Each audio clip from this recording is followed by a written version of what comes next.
ಬೆಂಗಳೂರು ಕಥೆಯಾದ್ರೆ ಇದು ಶಿವಮೊಗ್ಗದಲ್ಲಿ ಭಾರೀ ಮಳೆಯ ಅವಾಂತರ ಆಗಿದೆ. ಮದುವೆ ಕಲ್ಯಾಣ ಮಂಟಪಕ್ಕೆ ಮಳೆ ನೀರು ನುಗ್ಗಿದೆ. ಮದುವೆ ಸಂಭ್ರಮವನ್ನೇ ಕಸಿದಿದ್ದಾನೆ ಮಳೆರಾಯ. ತಡರಾತ್ರಿ ಮಳೆಯಿಂದಾಗಿ ಮದುವೆ ಮನೆಯಲ್ಲಿ ಅವಾಂತರ. ಶಿವಮೊಗ್ಗದ ಗುಡ್ಡೇಕಲ್ ಸಮುದಾಯ ಭವನದ ಬಳಿ ಈ ಘಟನೆಯಾಗಿದೆ. ಮದುವೆ ಮನೆಯ ಊಟದ ಹಾಲ್ಗೆ ಮಳೆ ನೀರು ನುಗ್ಗಿಬಿಡ್ತು. ಆ ಮಳೆ ನೀರನ್ನ ಕ್ಲೀನ್ ಮಾಡೋದಕ್ಕೆ ಸಿಬ್ಬಂದಿ ಹರಸಾಹಸ ಪಟ್ಟಿದ್ದಾರೆ. ದೃಶ್ಯಗಳಲ್ಲಿ ನೋಡ್ತಿದ್ದೀವಿ ಊಟದ ಹಾಲ್ಗೆ ನೀರು ನುಗ್ಗಿರೋದನ್ನ. ಮದುವೆ ಸಂಭ್ರಮವನ್ನ ಮಳೆ ಕಸಿದಿರುವಂತಹ ರೀತಿ, ಆ ನೀರಲ್ಲೇ ಕುಳಿತು ಊಟ ಮಾಡಬೇಕಾದಂಥ ಪರಿಸ್ಥಿತಿ ಬಂದಂಥವ್ರಿಗೆ.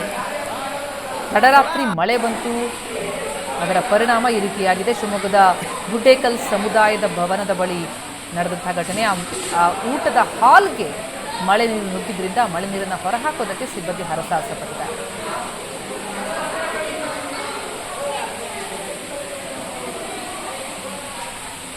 ಮದುವೆ ನಡೀತಾ ಇದ್ದ ಕಲ್ಯಾಣ ಮಂಟಪದ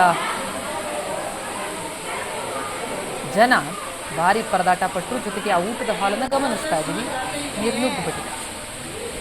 ಅಲ್ಲೇ ತರಕಾರಿ ತಿನಿಸಿ ಎಲ್ಲವನ್ನ ಇಟ್ಕೊಂಡಿದ್ದಾರೆ.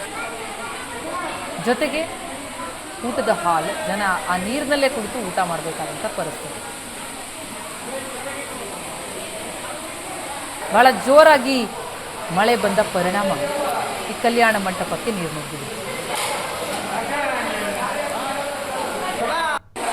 ಇನ್ನು ದಾವಣಗೆರೆಯಲ್ಲಿ 3 ದಿನಗಳಿಂದ ಭಾರಿ ಮಳೆಗೆ ದೊಡ್ಡಬಾತಿ ಗ್ರಾಮದ ರೈತರು ಕಂಗಾಲಾಗಿದ್ದಾರೆ. ಯಾಕಂದ್ರೆ ಕಟಾವಿಗೆ ಬಂದಿತ್ತು ಭತ್ತದ ಬೆಳೆ, ಮಣ್ಣು ಪಾಲಾಗಿದೆ. ಕಳೆದ ಬಾರಿ ಕೂಡ ಭತ್ತದ ಬೆಳೆಯನ್ನ ಕಳ್ಕೊಂಡಿದ್ರು ರೈತರು.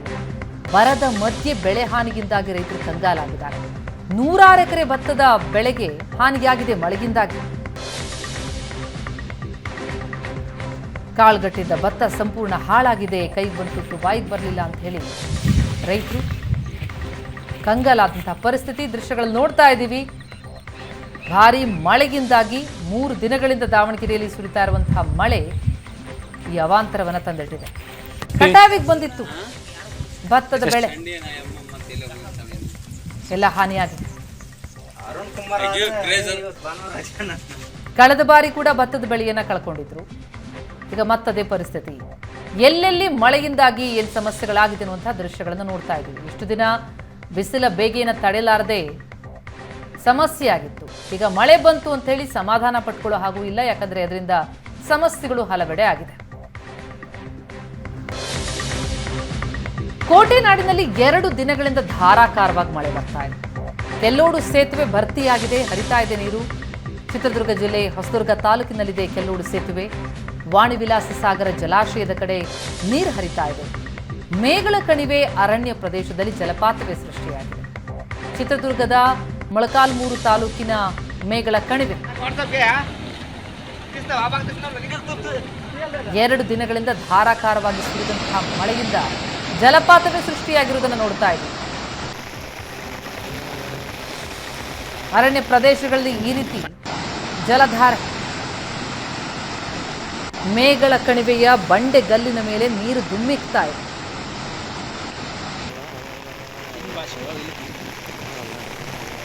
ದೃಶ್ಯಗಳಲ್ಲಿ ನೋಡ್ತಾ ಇದ್ದೀವಿ. ಕೋಟೆನಾಡು ಮಳೆನಾಡಾದಂತೆ ಕಂಡು ಬರ್ತಾ ಇದೆ. ಬಹಳಷ್ಟು ಜೋರಾಗಿ ಮಳೆ ಸುರಿತಾ ಇರುವ ಪರಿಣಾಮ ಸೇತುವೆ ಭರ್ತಿಯಾಗಿದೆ, ಎಲ್ಲಿ ನೀರು ಹರಿತಾ ಇದೆ. ಅರಣ್ಯ ಪ್ರದೇಶಗಳಲ್ಲಂತೂ ಜಲಪಾತ ಸೃಷ್ಟಿಯಾಗಿದೆ.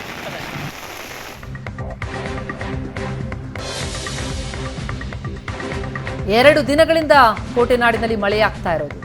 ಕೆರೆಕಟ್ಟೆಗಳು ತುಂಬಿವೆ. ಹೊಸದುರ್ಗ ತಾಲೂಕಿನ 100 ಕೆರೆಕಟ್ಟೆಗಳು ಭರ್ತಿಯಾಗಿದೆ. ಕೃಷ್ಣಾಪುರ ಗ್ರಾಮದ ಬಳಿಯ ಕೆರೆ ಕೋಡಿ ಬಿದ್ದಿದೆ. ವೇದಾವತಿ ನದಿ ಮೂಲಕ ವಾಣಿವಿಲಾಸ ಸಾಗರ ಡ್ಯಾಂನತ್ತ ಹರಿತಾ ಇದೆ. ಒಂದೆಡೆ ಜಲಪಾತ, ಮತ್ತೊಂದೆಡೆ ಸೇತುವೆಗಳು ಭರ್ತಿ, ಇನ್ನೊಂದು ಕಡೆ ಕೆರೆ ಕೋಡಿಗಳೇ ಒಡೆದು ಹೋಗಿರುವಂಥದ್ದು.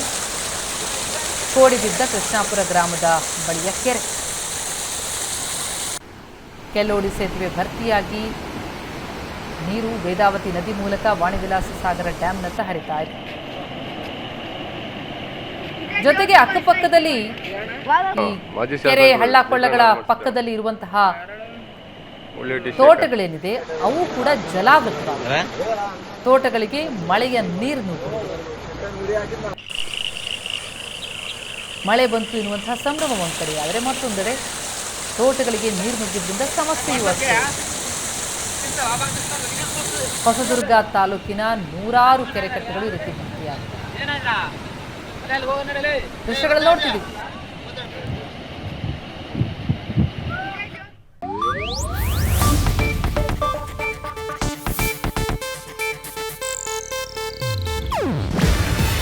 ಇದು ಏಷ್ಯಾನೆಟ್ ನ್ಯೂಸ್ ನೆಟ್ವರ್ಕ್ ಪ್ರಸ್ತುತಿ.